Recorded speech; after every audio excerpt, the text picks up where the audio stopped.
Okay, welcome back, everybody. According to Carlo, I'm Carlo Richopo, and I have a special guest today. All our guests are special, but I have, of course, a very special guest today. Simeon Papa Ilias is here. And probably if you're on Instagram, you've seen Simeon many, many times. So welcome, Simeon. Thank you for coming to the office. Carlo, thank you so much for having me, my man. I appreciate it. It's my honor to be here, and I'm happy to share the story. Okay, well, tell us a little bit about your background. Tell us a little bit about when you started and how you got started. I got started officially in real estate in '07 is when I got licensed, so 18 years ago. But I started probably about 3 years prior.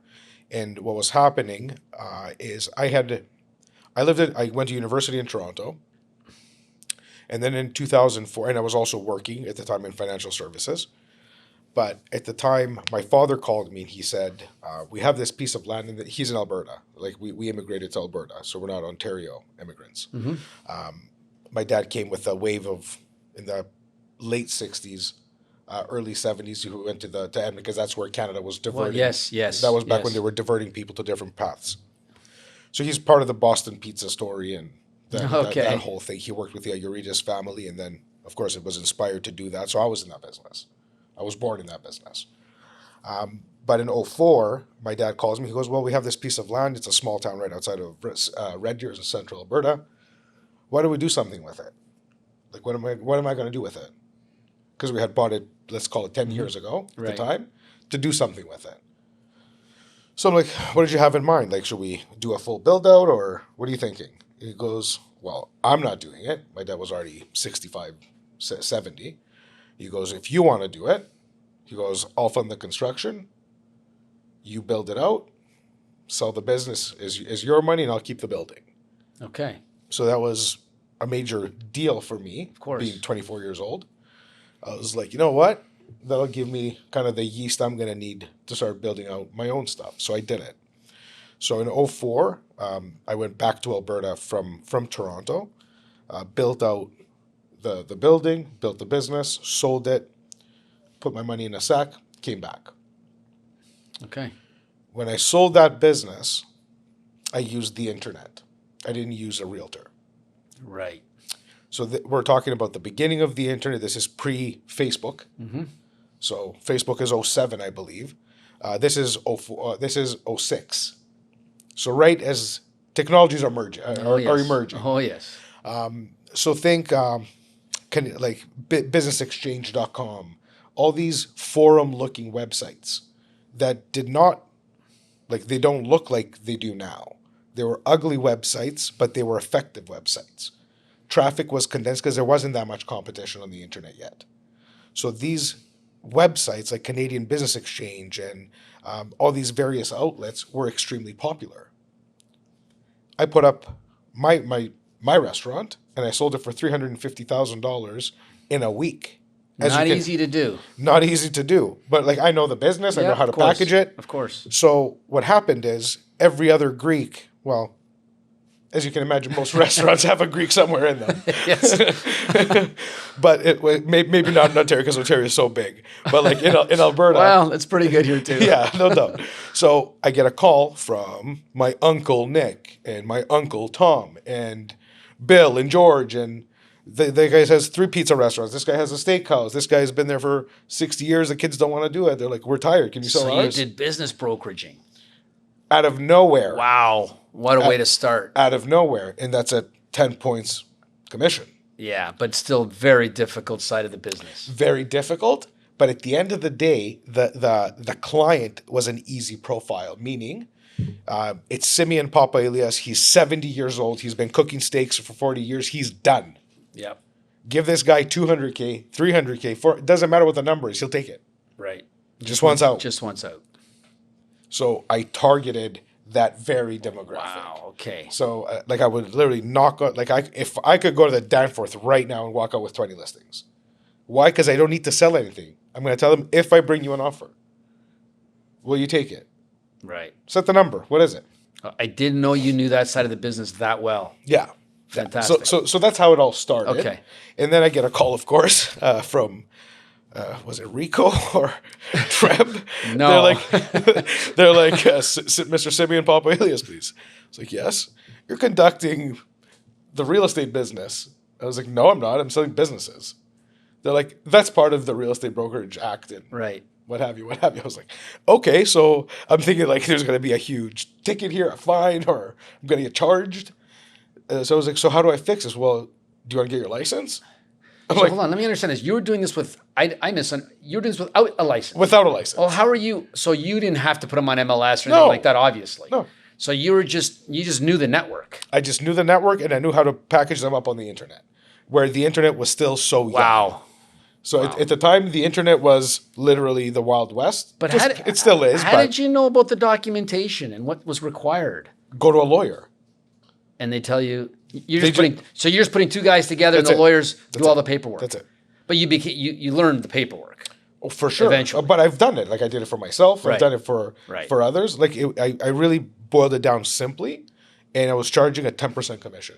Yes. So my first year in real estate was a very good year in real lucrative estate. year. Yeah. But Simeon, I got to tell you, that side of the business, when someone comes to me here, it's like when they talk commercial, commercial's one thing. But when they talk about business brokerage, wow, I just start to shake. Well, it's It's a whole different world. I go, guys, it's a totally different world. You just don't know. I really can't help you. I know kind of the background on what's required, but I just send them to people who I know who do business brokerages. Yes. And now I know guys who do them now, who list them. They charge upfront fees 100%. just to list it.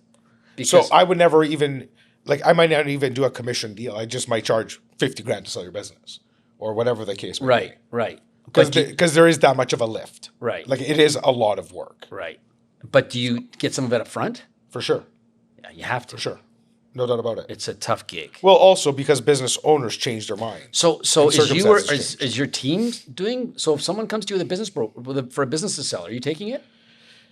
It'll depend on their relationship. Okay. I won't take new business for a business because I don't have any agents that are trained enough, Right. and it would fall on me. Yes. And I just don't have the bandwidth. Yeah. But it depends on who the client is and the size of the deal too. Yeah. And so, this happens. We'll get into this maybe a little later, but probably one of the most difficult things that I deal with is when agents come to me. We sell residential resale real estate and some new stuff, of course, but when they come to me, I have a friend who wants 50,000 square feet industrial space up at Highway 10 and 401. Great. Well, why can't I do it? And I go, well, because you don't know what you're doing. And a lot of things can go wrong. That's why we have these brokerages that just specifically do this kind of stuff. Yeah. They're trained. Yeah, but I have a license to do this. And then we go back and forth and they're mad at me because I'm trying to protect them. I'm trying to protect the client more than anything. Correct. And then of course I go, well, I'm just going to refer it to Simeon and I'm going to get 25% referral. Well, it doesn't quite work that way. No, it sure doesn't. If I walk into a CBRE office with a listing, they may give you a pretty good referral fee because you've got control of it. That's right. But otherwise, then they go, well, I'm only getting 10% or 5%. Yeah, that's how it works. Yeah. And it's an incredible amount of work. And it's incredible knowledge that's required to do that kind of stuff. So it's an ongoing issue. And that's just it. So very, very much so. Commercial real estate is just so different than residential real estate. But that's why we have these big firms.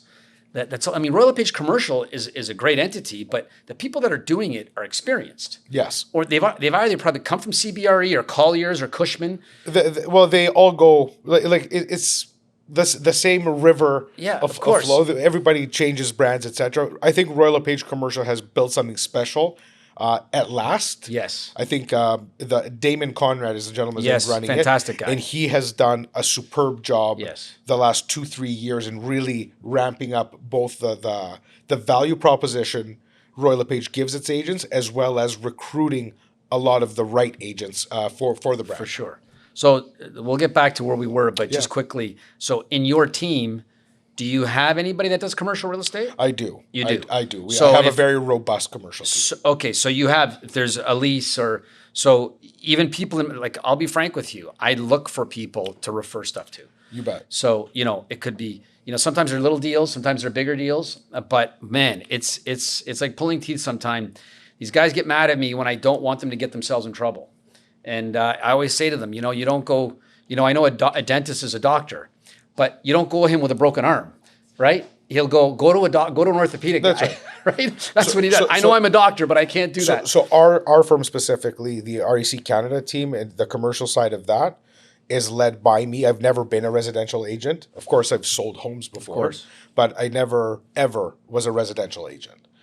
Even though I tried a few times to become one because the transactions are so fast and it's easier. It's just an easier life. Well, in other than the last 3 years, 25 years previous to That's that, right. As Brian Buffini would say, even turkeys can fly in a hurricane. That's right. And so Go, Brian. That's one of my favorite lines because it's a fact. Yeah. I mean, now we get people in this market coming to me, and they have I started long before you, and I started in the late '80s. And again, I was a University of Toronto student. And I got my license between second and third year. I did my BCom degree at U of T. So in the late 80s, I'm 21 years old, and I'm selling condos. 1 year I sold 40 because they were MURBs. I don't know if you remember MURBs. They're called multi-unit residential, but they were tax shelters. And we had a contact with one of the developers here in Mississauga. And 1 year I sold 40 condos, but at 80, 90 grand a piece. Sure. And we got 6% in those days, but it was 50-50 with my broker. And then my brother was part of the deal, so I got half of that. So I was doing deals for $600-700 a piece, but I'm a student at U of T. That was big money. That's big money. I mean, $100 was $100. That's right. And you made $700 on a deal. It was like, holy cow, you won the lottery. $100 is enough for lunch right now. Yeah. So anyway, in those days, it was crazy. And then 1990 hit, and it was just a brutal, brutal brick wall. And it was five brutal years. And I opened up my own business at 24 years old in 1990. My own real estate office. And so it was the worst timing possible, or the best thing I learned. And I bought some properties. I went broke, lost everything, had to pay everybody back, figure that out.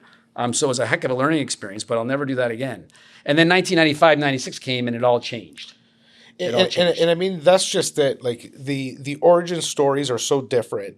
And going back to your question, like I learned my lessons in different sequences and different circumstances. Yeah. And it's always...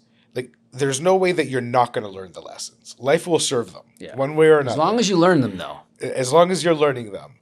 But when I got into it and I went full-blown real estate, I found out in very short order of how chaotic the real estate business is.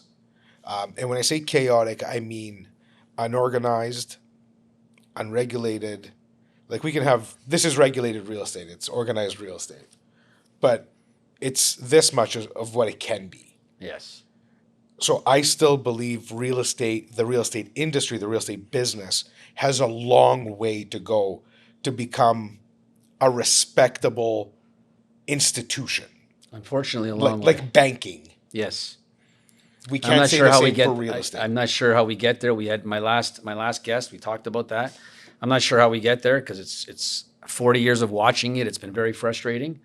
The industry is not where I'd like it to be, but maybe that's a chat for another day. But tell me a little bit about when did you start building your team? Because you work for Signature, Royal LePage Signature, who are the owners are good friends of mine. Jeff and Chris are good friends of mine, and they run an incredible operation. And when did you join them, and when did you start this team? Yeah, so I joined them. That's the only brokerage I've been with. Okay. So I got my license and I went to Coldwell Banker, Case Realty, which was across the street from my house on Danforth. Yeah, I remember. So I lived on top of Papa's Real Estate by coincidence. So like my landlord is Papa's Real Estate, and I still have every time I drive by, I have a thing I want to buy that building just because it's kind of part of my origin story. But Case Realty was across the street, so I just joined that office. And I actually worked with Chris Kellos. Chris Kellos, seasoned guy, and I haven't even spoken to him maybe in 20 years, but senior broker, and he was connected to the banks. Right. He had contacts that would feed him power of sales. Yep. Now, I walk into the office, and they're like, oh, what do you do? Like, just jibber-jabbering. And I said, oh, I work for CIBC, American Express. I do, it's a pre-collections type job that I had. It was contingency. Yep. So I ran systems. Like I know very, very high level organized calling systems, structuring data, structuring queues for calling campaigns and to get effective results, which is what we do in my real estate business today. Maybe we'll get there. But this guy's like, oh my God, this is what you do for a living? He goes, can you do it for me? I have like 100,000 leads that come through on these listings. Wow. Because everybody wants them. Yep. I was like, yeah, yeah, I can organize that for you. And again, don't think 2025 AI assisted CRMs. Yeah. We're talking like manual entry here. Of course, yes. Like into an Excel, imported into, at the time, Top Producer, which was the best one at the time, but it's a joke looking back at it. Yeah. But at least I start calling queues. And I'm starting to book myself first into appointments. So again, going into a business now with a license, I have a plan. And in short order, I meet a guy that I worked in banking with, becomes a mortgage broker, Persian guy. And he goes, let's team up. I said, what does that look like? He goes, well, I want you to meet someone. He's the coolest cat in real estate. He's amazing. Da, da, da, da. I was like, man, I'm busy. Like I'm still working at the time and real estate is my part-time. I'm trying to make that transition. And he goes, I'm telling you right now, it's his birthday. You're coming out. We're going to Spice Route. If you remember Spice Route on King West. Wow. Yes. It was the coolest patio at the time. We're going back in time here. Hey, I'm aging myself very well here. So we're at Spice Route. I get there. I meet this guy. His name is Simon Giannini. Of course. So I meet Simon, and within 20 minutes, we're half a bottle deep in some Grey Goose. And by the end, I thought it was gonna be a bottle of wine, but I should know better. No, you should know better. But by the end of the night, we're 2 bottles deep, and we're partners. Yeah. So I was brought on. He had a team. Yes. So he had a brokerage, and he had at the time. So this is where the signature thing comes in. Right. So he was an independent brokerage called REC 2000. Okay. And REC 2000 was just doing a deal. An acquisition deal. Chris was doing an acquisition deal to say there's no need for you to run your brokerage, bring your brokerage here, support you, all the things. And that was happening. So I met Chris Slightum like a week after joining. So I never went to the old office. Right. So I only know Signature. So from there, I went to my new office at Signature, and that's kind of how that all happened. Wow. In talking about building a team, the team at the time was, let's call it 6 people, 8 people, but it was all prima donna, senior agents. Right. But you started right away with 6 people? He already had them. Oh, so I came in with Simon. I came in as a team member first. Right. So Simon's team was that big. Simon's team was 8 people. Right. And I came in, and within 2 weeks, I was like, well, I can't be an agent on this team unless we're partners. Right. Because everything I need to do would be not to my benefit. Right. Like, I can't build this for you as a gift. Yes. So he was possibly one of the most charismatic humans I've ever met. Simon was. May he rest in peace. Yes. And what he didn't have is not an ounce of organizational skill. He could sell ice to a polar bear, but he could not organize one single thing in front of him. Mm-hmm. So scalability was not there. It's not that uncommon. It is extremely common. Absolutely. Actually. It is probably the most common trait in real estate. 100%. And that's maybe salespeople, not even just real estate. All salespeople lack that skill. Which is why the moment they realize it or they get an assistant, their life changes and their business changes. Like, get out of your way kind of thing. So in this case, I start organizing, I start structuring. And we grow the team to 25. We grow the team to 30. We grow the team to 35. We add a radio show. We were, the real estate talk show was on air for a decade. Pioneers, yeah. So it was, this podcasting, what it's podcasting now, correct, was radio then, and we did it at the highest level. And we were doing probably a couple million in GCI just off the radio. Wow. So above and beyond the agents and above, and that's how we got into new construction. Right. That boom started around 2011, 2012. Yes. And from 2011, 2012 to 2022, a full decade, that business went from $199,000 condos to $1.2 million condos. Same product. It's incredible. Same product. No question. So that whole entire world in business is what we leveraged with systems, what we leveraged to grow our team and to get our GCI to up and around the $10 million mark. Right. Which is $10 million is the GCI of some pretty big brokerages. Yes, for sure. It's fascinating. Well, we were just in absolute fairness, our team was like a mini broker. Yeah, of course it was. No question. So it's when someone wanted to be part of your team, how did they go about doing that, and what was your criteria? And just bringing them in, or just bring anybody in and see what happens? So we've done it all. So we've pivoted, we've made different business models, just like actually factually 2 weeks ago, or the beginning of July, so 3 weeks ago. 3 weeks ago, Jazz and I once again made a massive change to our business model. So we've changed business models throughout the years on different occasions to suit the different market dynamics in the narrative. Makes sense. Right now, for example, we are going through something that I have never seen before. Mm-hmm. So in my 20 years, I have seen ups and downs, but nothing remotely close. No question about it. To what's happening right now.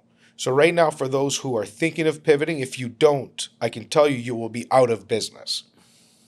And that's a grave warning, not a pessimistic view. Just facts. You will be bankrupt. There is no way that you can have a predictable, real funnel in a market that fear is at its highest. Correct. So the consumer sentiment does not allow a pipeline to form. No.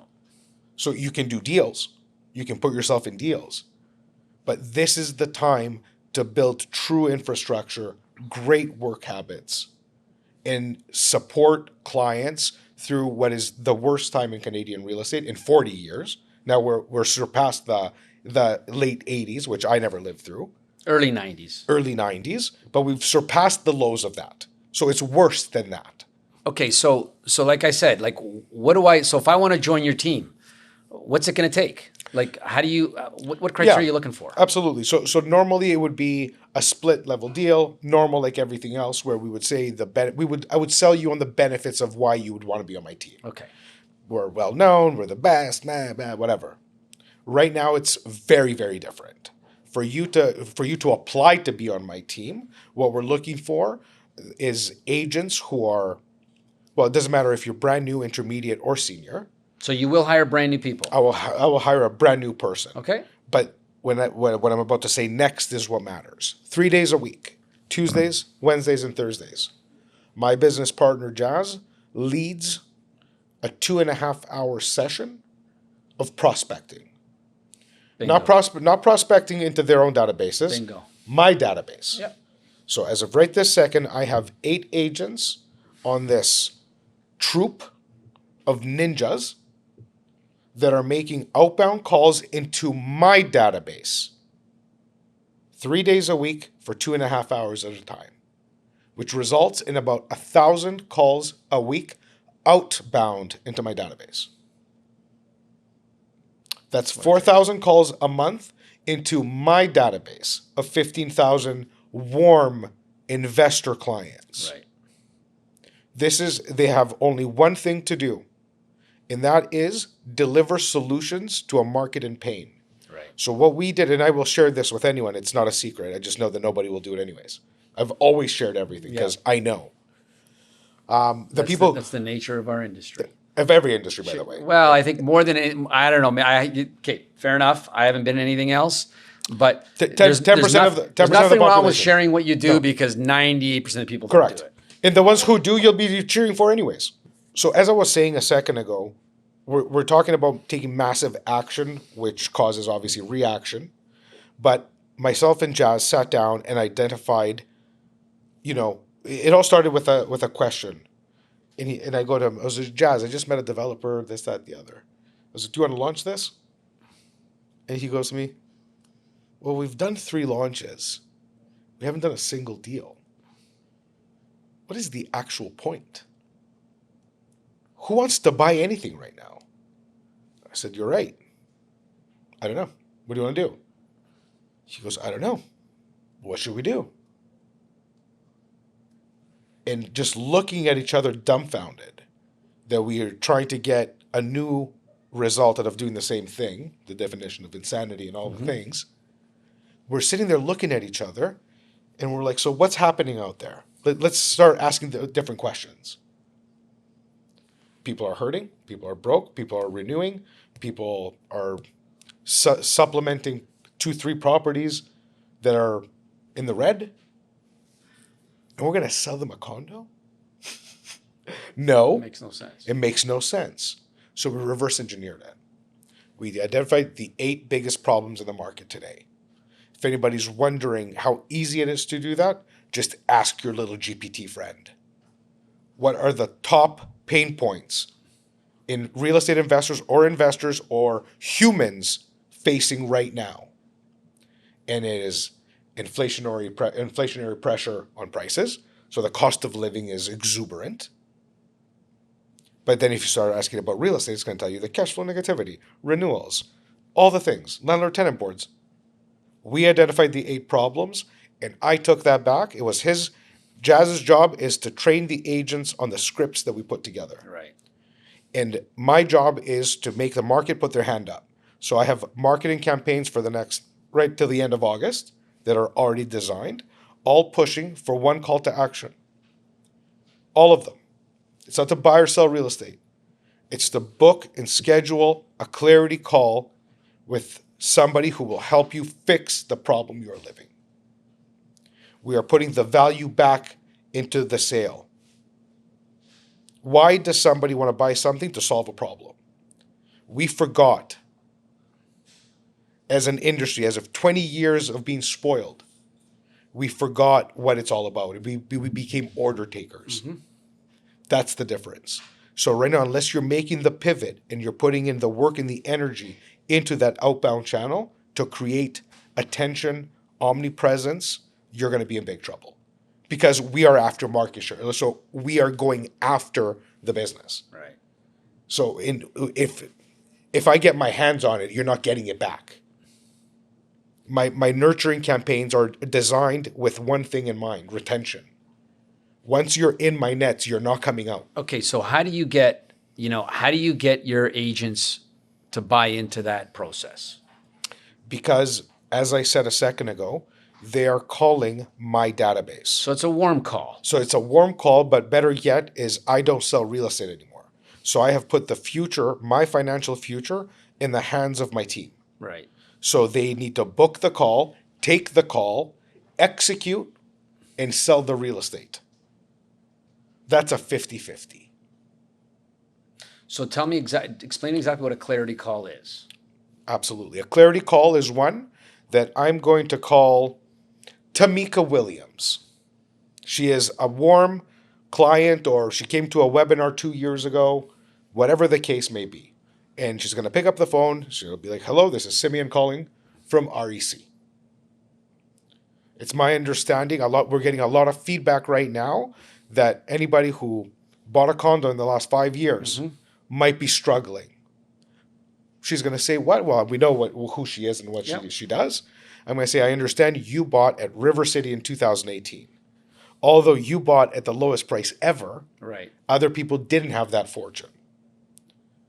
So depending on what her problem is what I want to do, Tamika, is I want to schedule a time that's not just this small discovery, but really delve into what your situation's like and make sure that we either have the best financing in place, or we need to sell, or we need to buy, or we need to refinance. What can I do inside your situation to make your life easier? Right.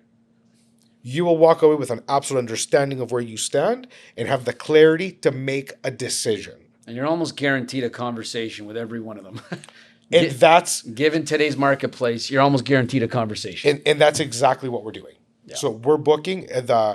My partner Jazz just reported a couple of days ago to me, like the percentage of show rates. And the little tweaks we've done that he implemented are yielding show-up rates of 80% right now. Wow. Which is more than we've ever That's had. huge. Ever. That's huge. That's off the So charts. it's working. Listings are coming in at one after the other. Right. Because we know what to do. Right. So these agents, I guess I'm going to be careful what I say here, but you mentioned this earlier when you went to go work for Simon, your personality was, hey, wait a minute. If I'm going to do this, I need to be part of it. That's right.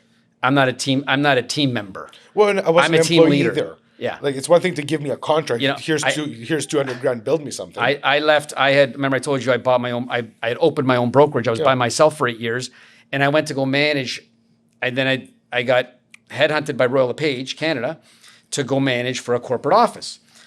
This was 1999. I said, you know what? I want to try this because I want to build my own office. I want to buy an office and build my own office. I need to learn the business. But I quickly learned I wasn't a good employee, and I lasted 1 year. Well, they gave me these recruiting incentives and GCI incentives that I go, wait a minute, if I'm that good, I'll do this myself. That's right. Right? That's right. So similar idea. And I only lasted a year. And then I just went back into sales, and then I bought this business 21 years ago. But I'm always encouraging people to try to be people like you. Look, teams have a place, but I think sometimes people go into teams for the wrong reasons. For sure. And I think people hire people into teams for the wrong reasons. So when people ask me this, I always say, why do you want to build a team? What's your reasons? And then, or I'll ask the other side, why is it that you want to join a team? And I slowly dissect it. A lot of times they don't like the conversation because a lot of times, Simeon, the team leader to be doesn't really understand what they're getting into. They don't really know how to lead. Correct. And all they're looking for is someone to do their job and get paid for it. And I always tell them, if you find someone like that, let me know because I need them. And if they're that good, one of two things is going to happen. They're going to leave, okay? Or they're going to be your partner. That's right. And so I always caution, and then I always ask the people who want to join teams, I find out, especially brand new people, I find out, what is it that their talents are? What can they do on their own first? Maybe they could become a team leader one day, but I'm not a big fan of just running into a team because I like to just understand what they're looking for. That's right. Because they also think, hey, I'm going to join Simeon's team, and I'm going to get leads. And I'm just going to go sell real estate, and I'm going to make $150,000 a year for just taking calls from Simeon. They think it's that simple. Yes, and it definitely is not. And I think one of the biggest myths and/or perhaps assumptions that people make is that whole leads thing. Yeah, I'm going to get leads. You can get leads anywhere. Correct. What they're looking for is deals. Correct. And they're not going to just get them. No. Deals don't just pop out of nowhere. I wish it was that simple because I'd quit. I'd close down and come work for you. Sure. Hey, Simeon, just give me all the leads and I'm going to make $250,000 just taking orders from you. And that's just it. So what we've done now is we've created both the place and the infrastructure inside our office where everything is done virtually. So these calling sessions, right? Initially, we mandated that it's going to be at the office, belly to belly. Right. Let's do this. But when 3 of our top agents said, we will not join only because I will not lose an entire day, 2 hours before to get there because of traffic. Yes. I'm there for 2.5 hours, then I have to battle myself back out. Yeah. And we're like, do I want to drive to Toronto every morning from beautiful Streetsville? No. So we're like, let's just use our brains. Let's use our head. Let's keep the best people we have. Let's also live a better life. Correct. Not going to the office for the sake of going to the office. And that's a good example of where remote work, I'm a big believer in coming to the office. Me too. But that's a perfect example of where remote work makes sense. It makes sense because I'm lucky that Signature has an office at Highway 10 in Eglinton. Yes. So that's 10 minutes from my house. So I also do my best work and productivity when I'm at the office, separating myself from my couch, my backyard, and otherwise breaks. Yep. So I do love it, and I go to the one that's close. But having to go to Don Mills is a complete disaster. Oh, that's just If you're in the West. 100%. Yeah. Okay, let's conclude here by telling me what, as a team leader, and you're the only team leader, right? I mean, you don't have a partner, correct? I do have a partner. So Jazz Takar is my business partner, and he runs our salespeople while I run business development and consumers. Okay. So I speak to our database via marketing, and I do the ongoing service. So forgive me, but you're the face of the team. I am the face of the yeah. team. Okay. So tell me what your biggest challenges are going forward. The biggest challenges right now are 100% around figuring out which way the market's going to go and how it's going to react. So leading our agents with confidence is the biggest challenge. The number one thing that I've never done in my life and will never do is lie to my agents. There is not a single noble reason to do so. I don't lie to our consumer clients. If they ask me how's it going out there, I will tell them exactly, of course, the words, and typically they're swear words. That's all about. I'm not going to be swearing. I was very cognizant. That's why this is all about being real, because I 100% agree. Well, it's a fucking disaster. It's just how you deliver. It's how you deliver the truth, I think, and I'm not always good at it, but I'm a big believer in just. Look, this is the truth. These are the facts. No, you asked me what the biggest challenge is. The challenge right now is leading people with confidence, because it's so I believe I'm a very smart person. I work very hard at understanding and speaking to the right people to get the right data to make good decisions. And right now, all of my data sources are as confused or angry or no question. So it's very difficult to put a really good business case study together and to say, you know what, Carlo, get the place next to you. We're expanding. How can I tell you that? Of course. No. How can I tell you to give up half your space? No. Because the market is going to come back. Correct. It's a challenge. But it's a challenge. That's the challenge. But when you make those business decisions, Simeon, it's important to be able to. Sometimes we make mistakes, but just let's make sure that if we do make a financial mistake, it doesn't bury you. And that's some things that I find some people take those gambles. I mean, I've taken gambles, but I just always knew if it went south, it's not going to kill me. I learned that from the 90s. That you just don't bite off more than you can chew, because the odds are it's more than you can chew. Yeah. And so you need to be very careful. And maybe that's a whole nother podcast, is the business side of the real estate business, the business side of how agents, operate themselves. And that's probably another hour conversation. So look, I can't thank you enough. This has been great. And I hope the people that are listening, listen to what we have to say, because I think there's a lot of great information there. There's 40 years and 20 plus years or 60 years of I always tell people there's 60 years of failures too. 100%. Like I tell people, they go, why should I join you? I said, you know why? Because I've failed for 40 years many times, and I've succeeded, but I've also failed, and I learned a lot. And what you get that. I get to give that to you. Yeah, it's a gift. You don't have to go through that. And when I tell you something, it's my truth. It's what I've learned. So, that's why talking to people like you, I mean, the amount of business you've done, even though it's only over 20 years, it's a phenomenal amount. You've experienced incredible things. And people just need to, this is why this kind of stuff is great, because sharing that, I think, provides the audience with a lot of information on how to move forward. And Carlo, this is the thing, real estate is not the only business that I'm involved in. And the differences between different industries and sectors right now is also quite shocking. Like the hospitality group in business that I'm part of is experiencing the most acute, phenomenal growth ever. Incredible. Why? Because it's the age of Uber. Yes. Of DoorDash. Of TikTok food trends. Yep. It is absolutely insane. While the other sector, the one that I made my entire life with, real estate, is in the absolute toilet because it's a major financial decision. The small financial decisions over here are on fire. Well, it's because the big decisions are on hold. That's right. We now can go to those kinds of decisions that aren't so extreme. And it's not an issue. Correct. So to watch these different dynamics in the market also gives us such a big edge on understanding consumer behavior. Yeah. So it's an interesting time. Okay, Simeon, to conclude here, tell us, what's your message to agents watching this today?